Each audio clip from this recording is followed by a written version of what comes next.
And good morning. It is 22 minutes after 7 o'clock. Joining us in studio this morning from Oasis Computers, John is back with us. Morning, John.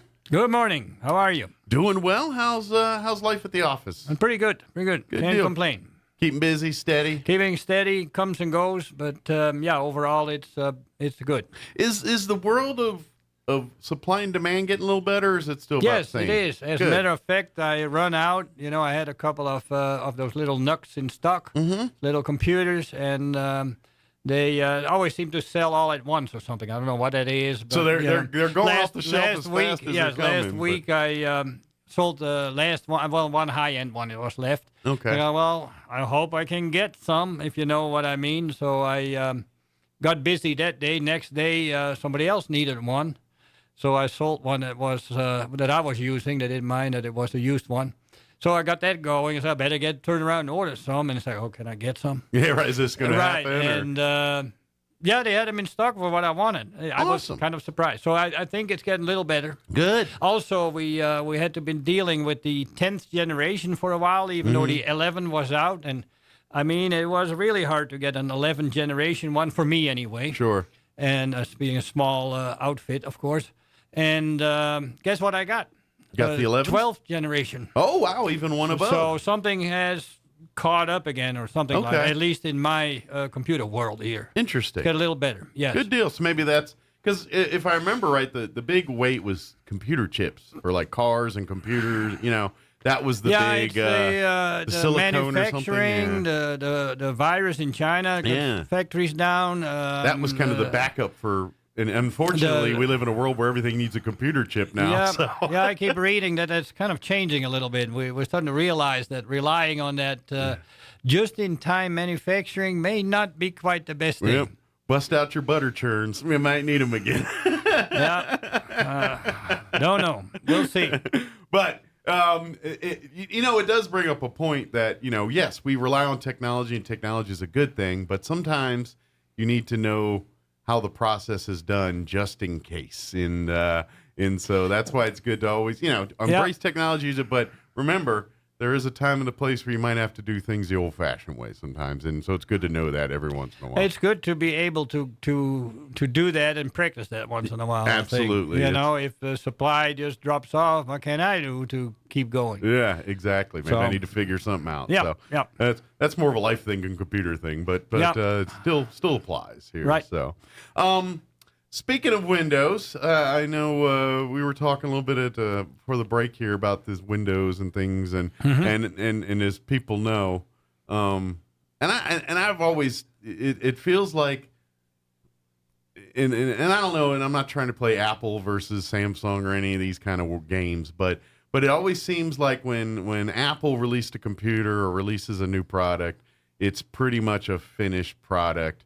There isn't a lot of updating going on, where anytime a Microsoft Windows, it's almost like, all right, we're going to rush to get it fast, and then we're going to send it out to the world, and they're going to tell us the bugs, and we'll come back and fix the bugs. Yeah, I think in a way it's between the two of them. We get some kind of back and forth and then some midline, and both have the benefits. We talked about it in the past. Apple is environment all on its own, tries to do everything within it. Sure. Lock you into their computer. What I like community. about Apple and its products in general, they're high quality. They're expensive, maybe over expensive, I don't know. But you get what you pay for. Yeah, and then they're meticulous on their software. They're not, everything stays the same, looks the same. They are hard-pressed to keep it the same. I'm looking for the right word here, but whereas Windows, if you look in your Windows, you see stuff that looks the same when you do some update, a driver update, or copying a file, you see it too. Printing, where you see it, you see an interface that comes from Windows 3.1, it looks like. And then you got the brand new interface that they just came out with yesterday, and it's all mixed in. You can use all that. And it makes it confusing. Now, is this like a transition phase where they're trying to phase us out of the old? Oh, yeah. It's been going on since, 1995, I guess. So it's not doing real well, whereas Apple keeps that the same. One of the shows we watched, Leo Laporte with the Windows show there, they were talking about that, and they were pointing out that on Apple, if you have a brand new Apple now with the latest processor they have in it, their own processor or whatever, and you look about 10, 15 years ago, the interface that you're looking at, the desktop, whatever you call it, is very, very similar. You can use what you were used to 15 years ago. If you go up to a brand new Mac, you can use it. It's not now. Compare that with where Windows 8 came out. Right. People came in the store and say, "I don't know how to stop this." It's like a foreign language or something. Yeah, they couldn't. They had a program up and they wanted to go back to shut it down, whatever. It couldn't do it. I think Apple is like, I learned from my wife, soap operas, because my wife used to grow up watching one of them, One Life to Live, or I can't remember which one it is called. She would, and then she didn't watch it for like 20 years. And then she started watching it like 20 years later, and it was like she'd never fit right in. Yeah. Whereas if you watch any other show, that's kind of part of Apple. But then on the other hand, Apple has now one of the fastest processors for desktop computing. Yeah. Supposedly beats the socks off everybody else. So they are going forward, but they do understand that people need to be able to use it. And then Microsoft seems to be, no, let's do it this way. Now let's go left for a while. Let's go right for a while. Whatever. Just when you get comfortable with it, they switch it up on that's you. That's a problem that I see a lot. And that's probably just from a lay's perspective, I'm sure. Well, no, it's everybody. It's the problem between the guys that make it. What they just finished and comes out to you brand new, that's old to them. They've been working on it for 4 or 5 years to get it to this point, so they go working on the new stuff. Sure. Then the customer on the other end goes like, oh, wow, what do I do with this? So finally, they learn how to handle it. Then another year or so later, they get comfortable with it, and then they get real good with it, and then they change it. Yep. That sounds about right. Right, and then you go, leave it alone. Now, it does get better over time. Sure. Well, I think is, and I'm guessing in reality that's the way it seems to us. But I'm guessing they're creating new opportunities that their software can do, and so there's a lot of throwing it at the wall, see what sticks too. But I to me, it's almost a little like Microsoft's trying to do the Swiss Army approach, where you get a Swiss Army knife. Yeah, that's they keep good adding more knives and more. No, they try to make it backwards compatible as best they can. Apple doesn't. Apple says buy new, throw the old stuff away. That's the drawback on Apple. Yeah. Well, I've always heard too, like from an engineering or from an IT guy's person's perspective, that Apple's always built for a user, but not so much for the person working on it. Where Microsoft is, it's easier to work on, but not as easy for a user perspective. That's kind of the comparison. That's how it turns out. Yeah. And yes, most people would need to study a lot more to run Windows effectively. But what the problem, I think, is with it, it looks easy. Gotcha. Turn it on, click on start, point and then click and go. Yeah. Yes, but there, when that does not work or gets changed, then we get all in trouble. People, a good example is the virus guys. You type in a website or a link on an email or whatever, and then your browser, what is misunderstood? My computer is telling me it's infected. No, it's just in the browser. Right. So people don't even know the difference between the browser and their computer, what it is. So with the browser, you're looking like through a window somewhere else. Gotcha. That's the way I try to explain it. Like you're in the train looking at the window. Yeah, whatever. I kind of say you're walking down the street looking in a store window, and there's a snake in it. It's behind the glass, and they tell you it's going to bite you and you're going to die if you don't do something. Gotcha. Well, anybody looking at it knows it's behind the window. What are you talking about? Sure. It may hit the window like that, but it doesn't do any harm to you. But the snake isn't. So how do you get away from it? Well, walk off to the next window. Ignore it. Yeah. Right. And that's, because it's people get flabbergasted with it. It's like, oh my God, Sure. That's a good analogy. So they do the wrong thing, and learning that's totally unimportant. So how do you get rid of it? Well, ultimately, you pull the plug on it, but you got a laptop, so it don't go off. Right. So I asked people on the phone, did you turn your laptop off? Yes, they did, and it's still there. You didn't turn it off. You powered it down. People come in the store. I had one last week. and the guy says, doesn't work. And I said, did you turn it off? Oh, yeah, I turned it off several times. And it still does the same thing. And I told him, you didn't turn it off. Yeah, you powered it down. So I had 2 other people there. So I helped the one, I helped the other one. I go to the guy with the not working. I hold the power button down for 12 seconds. And I said, okay, here you go. It's fixed. I think, because sometimes it's not fixed. Okay? Sure. So it comes back up, and the guy looks at me and goes, what the heck? He said, I told you didn't turn it off. You don't know how to turn your computer off. Yeah. If you force it off, you got to hold that button down, that start button, for like on a laptop, 10 to 15 seconds. You can unplug it, but it doesn't do it. Yeah, otherwise you're just powering it down. Right, and that's not necessarily the best thing to do, because if you're familiar with the Control-Alt-Delete keystroke, then you have the option to shut the offending program off, and you can just keep going. I'm old enough where we had to rely on Control-Alt-Delete. We still do, but people don't know it. It's not so obvious anymore. But the infection case is perfect. You know, your browser is stuck. It doesn't. You can't turn. You can click on the X. It doesn't go away. Yeah. So if you hit Control-Alt-Delete and then go shut the Google Chrome, for instance, off, to stop this program from running, then you don't have to do anything else. You're fine again. And then you try again to go website. And then, of course, the most beautiful thing is every time when the browser comes back up, what will it tell you? It says, I got shut down incorrectly. Do you want to restore your pages? Yeah. And guess what most people say? Yes. Yeah, indeed. Shouldn't.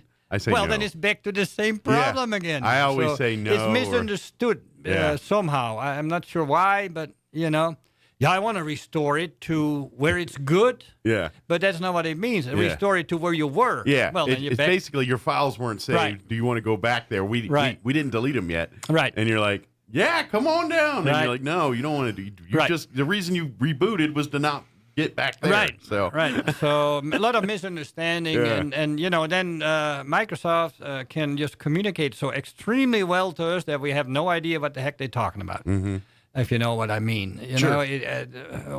Apple does that, I think, better too. So it's almost like compared to Linux or whatever, the way that used to be. Yeah. There for a while, 20 years ago, I guess. Linux was starting to go and whatever. Well, try Linux, and people would try it and go, "What? It's real simple. Let me show you." So they go to some kind of a DOS prompt where you type in your commands. See, it works. And that's not what people can't handle that. Yeah, so. it was efficient, but it wasn't sexy. Well, it's very difficult because you need to remember and know your commands to type. It's just like DOS was. It's like actual old school programming. So now you just look at it. It's I always say it's like going to a country where you don't speak the language. You need to buy some bread, let's say, and go to a bakery, and you can't tell them what you want, but you can point at it. Yeah. Okay, so.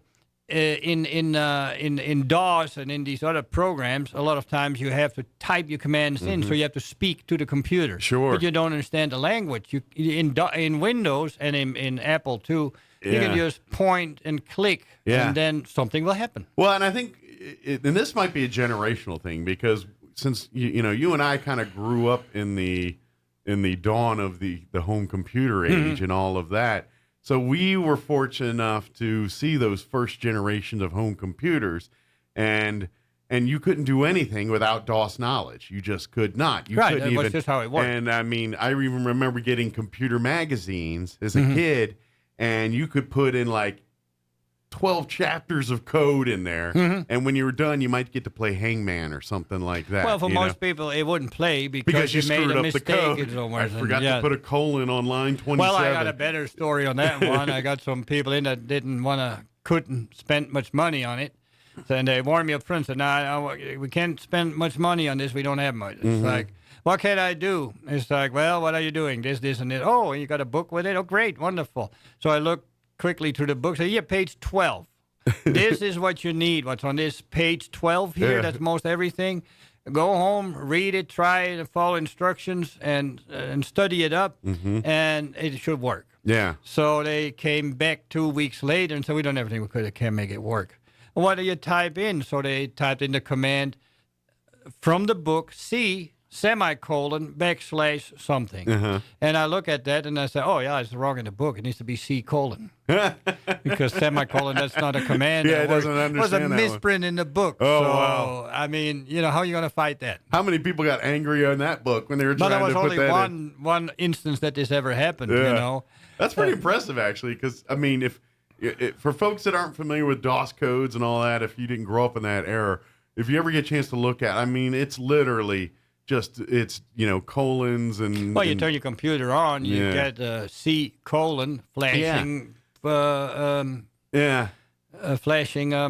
But everything was DOS based, and now it's kind of, now that technology is surpassed. Right, and then we get DOS. a lot of people that work with it and go like, "Whoa, we use it this way and that way." So things changing, add stuff in it.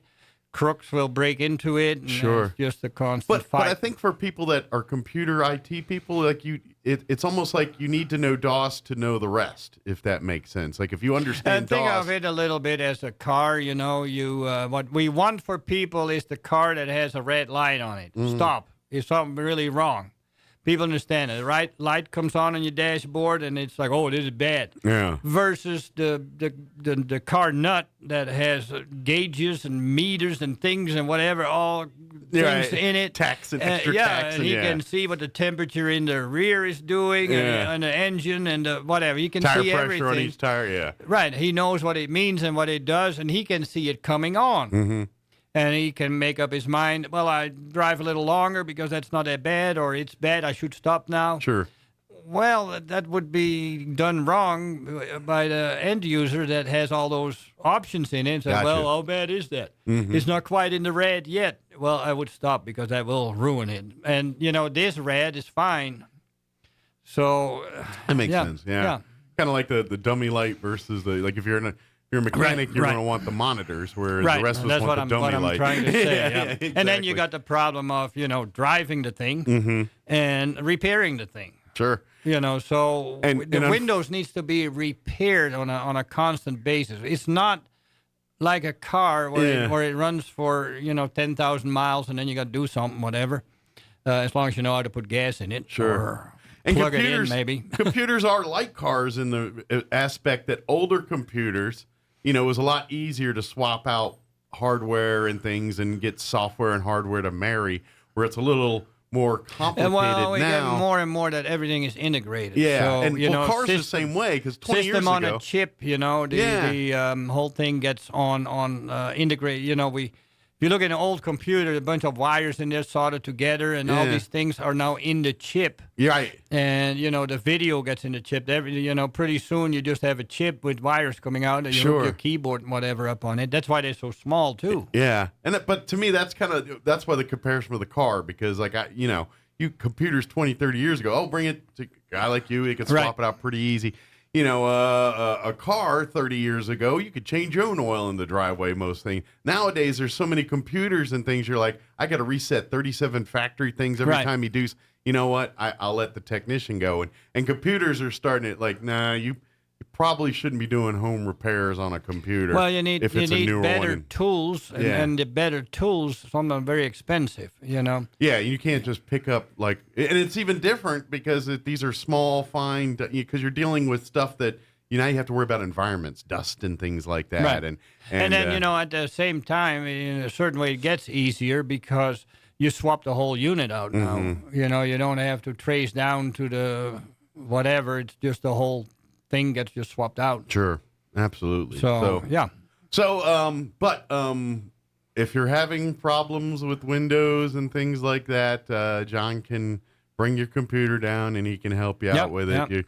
You're kind of coming across a little bit of that right now with updates and things like that going on. So yeah, we got a new Windows coming out. We've been mad for a year why it can't run on old machines. And looking back at it now, because the new Windows 22H2 came out for 11 and for 10. Okay. So both have been updated now. But on the 11th, it won't run on machines older than an 8th generation Intel processor and the equivalent of AMD and whatever. And we put it on machines that are 10, 12 years old, and they're way out of date. It works on it. So we've been, mad at it the whole time as to why are they forcing us to buy new computers. That's what it looked like. Sure. Well, I think they came a year early out with Windows 11 because now on the new generation, we have some added stuff in it Sure. that takes advantage in the security sector of what's built into the chip. Okay. That got built into the 8th generation chips, not the ones before. Okay. Now, on the older machines, some of them have that somewhat in there and can use it, but to make that work, it slows the machine down by half or something like that. So a machine that we consider with the first generation of Windows 11 was doing fine. With the new generation of 11, it can't do it, or it slows it down tremendously. And that's why that, I think, was. Well, I'm wondering now, I wonder if they too are a victim of COVID world, where in essence the software and the design was ahead of the manufacturing, and then now COVID hit and the manufacturing couldn't keep up with the design. No, I don't think that has to do with it. It's just... like their intent was to do it this way and roll out, but then COVID threw a wrench in the plan. No, we've learned from all the mistakes, break-ins and things. So you build anything, and you looking at it from the point of making it work and making it easy and making it good and whatever. The crook that wants to break into it looks, where can I get into it? Where's the flaw? What did he overlook? Where's the crack in the armor? Right. So they will take advantage of that. So when somebody does use that crack in the armor, then we go, well, gotta close that up, gotta fix that. Right. So as we go along, we fix that, and then the technology in the chip has changed to be able to stop some of the things that were happening in the past, but the software needs to take advantage of that. So that needs to work together. And 11 has been built to start working with that, but I don't know why they wanted it out last year. They should have just waited till this year's what it looks like now. But, Of course, they may have stockholders to answer to, so that's why things like that happen. Don't know, but, they're always early with this stuff. I mean, if we look back at it, the first Windows that we ever tried was, well, what good is this? It takes so long to do anything. Wherein DOS was boop, boop, boop, done. Yeah. And Windows was like, well, we're at it now 10 minutes, 15 minutes. Oh, it worked after half an hour. You can't wait on that. This Windows never going to do any good. Then the newer processors come out, and it worked fine. Yeah. So happens over and over. Sure. And you know what? This kind of stuff's going to keep going as long as you're alive and on this earth, because technology, it's just, that's the nature of the beast. It's just, technology is so fast and trying to get products out. It seems to speed up with things, and I don't know if that's a good or a bad thing, whatever. It could be either, depending on, people, because, you want technology, you want to push that envelope, but if you're not, checking over your work and seeing, making sure that I's are getting dotted. And the way I look at it, if we move forward for the reason of technology is better, if we could make the other stuff work as long as we could for what it's needed for, maybe for simpler tasks, whatever, that would be wonderful in my opinion. But not moving forward. I just don't know if humanity can do that, because I don't think humanity will rest on their laurels. Like the one person comes out with the invention we all need, there's 20 people saying I can do it better. You know what I mean? That's just humanity's, I think, way. Yeah. You know what I mean? I just, even if we all said, this is great, let's stop, there's always going to be some people saying, no, I can make it better, and I'm going to push that envelope farther. And I just think that's how humans work in the big scheme of things. Yeah. So I don't know. Anytime you got to marry humans and computers, there's always some. There's a few. Anyway, the thing we do know is that if we have problems with the computer, I can help. There you go. That's something John can do. Right. So especially, like you said, we are, supplying's getting better, but we still in a world where like wanting to make something last a little longer, or if you got an older computer that you're trying to kind of resurrect or to repurpose. Just like with old computers, I basically these days about around 10 years of age, not a good deal to fix the 10-year-old one up.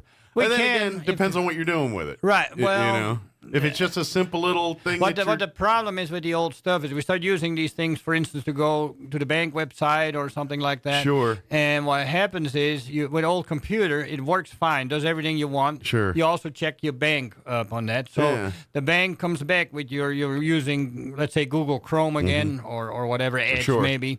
But it's the old computer. So the bank says, hey, we don't let you in with this browser. Right. You need to update your browser. So you try to update your Google Chrome. It says, can't update it. You need to update your Windows. Your Windows is Windows, 7 or something. Won't run on it no more. So you try to update your Windows 7 and say, well, you can't run that. The browser's too old. And then you're stuck. Yeah. And that makes sense, especially like a bank or something that has a more secure website that's going to require updated stuff. We have a lot of complaints because we're trying to make it safer. What caused all kinds of problems. Passwords, good example. Sure. I had it the other day myself. My phone wasn't doing right. I rebooted. I had some trouble with it, whatever. I got kind of frustrated with it.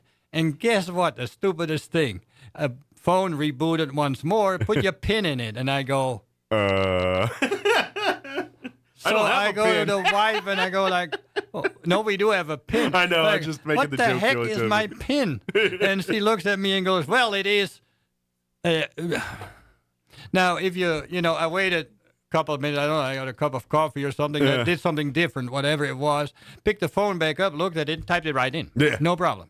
Just it was that moment of like, all right. So, weird. Yeah. Well, if you have any of these computer issues, they go on the blink. Or if you're looking to get a new computer and stuff, like I said, we have some again. You've got the parts and you got the... And we have used, if you know something deal. cheaper, whatever, yes. And the beauty, again, is John can build the computer to what you want it to do. And that's the great... that's... sure, you can save $1 sometimes and buy like the $200 that Black Friday's coming up. That happened also. Somebody came in, they drove in from Artesia, I believe. They came in, had found me on the web. I don't know what the folks were about, but they said, we need a computer, new or used. Well, we want a new one. So I pointed at some things. I could already see it. It's like, man, not quite, whatever. It's like, how much do you expect to pay for it? They said, well, about around $300. And it's like, let's stop right here. Yeah. Why don't you go check Walmart out? Because they may have one. Now, watch out what you're buying. It may not be very good. Right. Some of them can be decent. Yeah. Or workable, let me put it that way. Again, it's all on what you're doing with right, it. Right, but I cannot supply that, a used one I can, but they wanted a new one. So we looked up at the Walmart website. There was one for right at $300. I said, now the one for $450 is the one you should get if you can afford it. Mm-hmm. And still, that's a good price because I'm not sure if I can quite beat that or not. Yeah, that's a pretty... Keep in mind, Walmart had no Surface. If you buy mine, you have me behind it. So, and that cost. So. Absolutely. Right. And so, and to be honest, he could probably get you more bang for your buck is what I'm saying. Like, okay, you want a new computer? What I'm trying to say is that the bang for the buck on your end is that if in this particular situation, Walmart was, in their case, the best bang for the buck. Absolutely. And I'm not trying to keep the sale and then fight later on with it and then be all mad at it because I didn't make enough money. No, Well, and here's another thing. Is, let's just face it. When you buy a $300 Walmart computer, it's going to have some issues at some point, and that's where John can say, hey, I got you covered. I'll let you know up front what we can and cannot do, but if your Walmart computer has a problem, we charge full price for the repair, whatever it takes. Well, if it's one of ours, we may give you a break. Nice. So because you bought it from us. Sure. You supported me in the first place. Absolutely. Yeah, that makes sense. So, yeah, but I think seriously, so. and I would even argue, rather than go to Walmart and look for if you're like, I got $350, he could probably build you something that would suit your needs better. We have sometimes used ones that are cheaper and are better than the new one. And that's what I'm saying. I would say I try to educate the customer as to what they get and why they get it and why they should get it or not get it. If you've got $400 to spend on a computer, my suggestion would be go used. But that's just, They're getting to the point, and the price has come down some again. Yeah. That for a while it was expensive, cheap, and you didn't ever know what you get when you need to order. But that's gotten better, and you can start getting at about $400 stuff that works. Gotcha. Right. At the moment. Good deal. If of course, come on by mornings, Monday through Yes, Friday, from about 8 to about 12:30 or so. We're now open from 8 till 12, Monday to Friday. I Okay. leave at 12:30. Okay. So if you have something to pick up, I don't mind if you come in at 12:25. I can handle that. And if you need something that I need to take in, I like for you to be closer to 12 because I need to write it up, make sure that I know what I need to fix. Sure. And then, of course, he uses the afternoons to work on the big Yes, projects. and then, make I that- do let people in once in a while if they need to pick it up in the afternoon, whatever. Depends on how busy it is. Yeah. Things like that. Give your phone number out.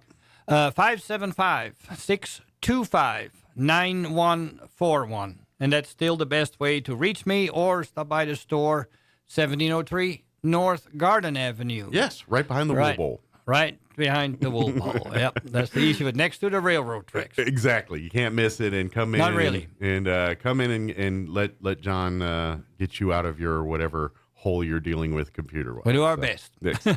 Thank you, John. I'm sure you got a few people waiting for you as we speak here, so we'll let you I get got back some to work. work there, and when it's done, then the people want it because they They're need to get anxious. going with it. Yeah. Well, thank you, John. As always, appreciate the visit. We'll see you next month. Okay. Very good. Thank you. All right. 7:53 news. Quick break. Don't go away. Your Pecos Valley News Update. I'm Jared Cirillo.